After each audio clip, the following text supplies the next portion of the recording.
Background. The third largest island in the world has admirable biodiversity and unique culture to over 7 million people. Papua New Guinea is a permanent home to the Huli clan located in the Hela province and the southern part of the highland. Their culture is built strongly with the corresponding norms and beliefs, and they spend most of their time hunting and conducting agricultural activities. The clan claim that they are all from one descendant known as Huli, and they believe that Huli was the first to prepare and cultivate the land. The tribe uses the umbua, yellow clay, and ochre, red clay, to paint their faces and the lower part of the body, respectively. They usually have a norm of men wearing wigs, and they are considered to be the Wigmen. The obsession with the wigs can be associated with the initiation rituals performed to boys at the age of 14 to 15 years, whereby they are sent to attend a session that primarily focuses on teaching these boys their roles in the Huli society. During the initiation ceremony, they are expected to nature their hair, which will be used at the end of the initiation ceremony. The grown hair is later shaved to make a wig, and this process may continue 7 times before a boy is allowed to marry. Customs. Huli people greet each other by shaking hands and immediately ask about the well-being of the other party by uttering urate, which means how are you. After shaking hands, an individual can hold the hand against the chest to indicate a sign of strong friendship or respect. While addressing the chiefly regarded family, an individual is expected to bow before them.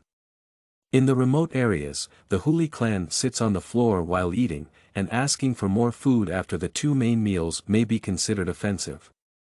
In the presence of a mother-in-law, a son-in-law may be restricted in consuming some specific types of food. During a funeral, an individual is strongly prohibited from attending a house cry if not invited. The Huli people refer to a house cry as a period of actual death and the day of burial.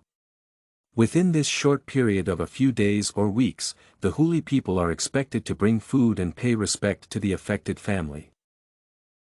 Family and marriage.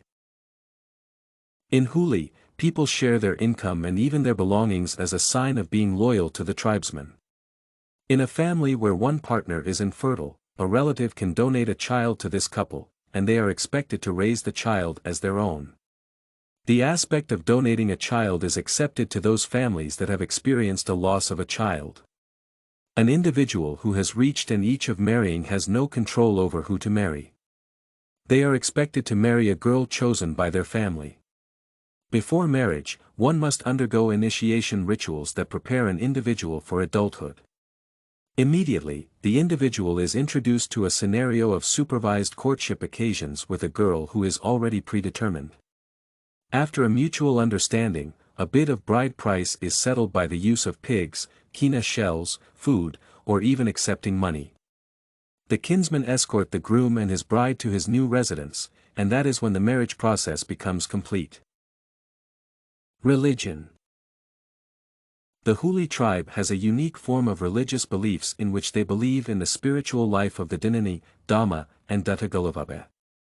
They believe that the Duttagulavabe form of spirit is responsible for all dreams and usually leaves a person once death occurs.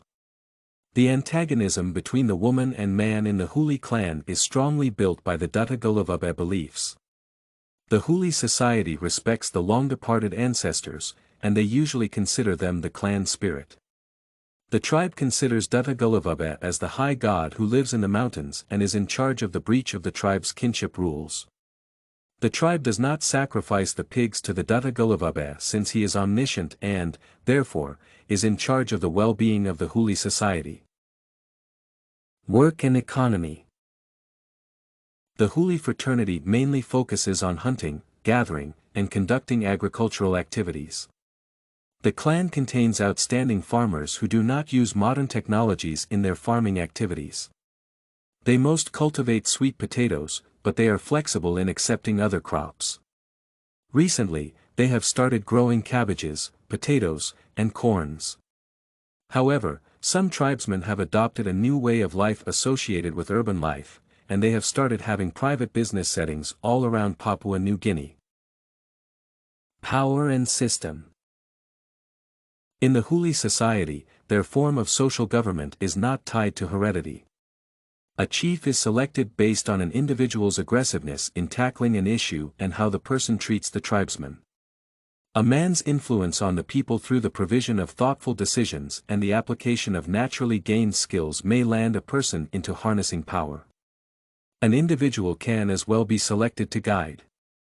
Gamu and Dambabai are occasions that require fees, and therefore, if a chief comes to solve these puzzles, he will be given some form of appreciation and, in this case, multiply his wealth. StudyCorgi.com has everything you need for successful studies. Writing tools, informative articles, and essay samples. Come check it out.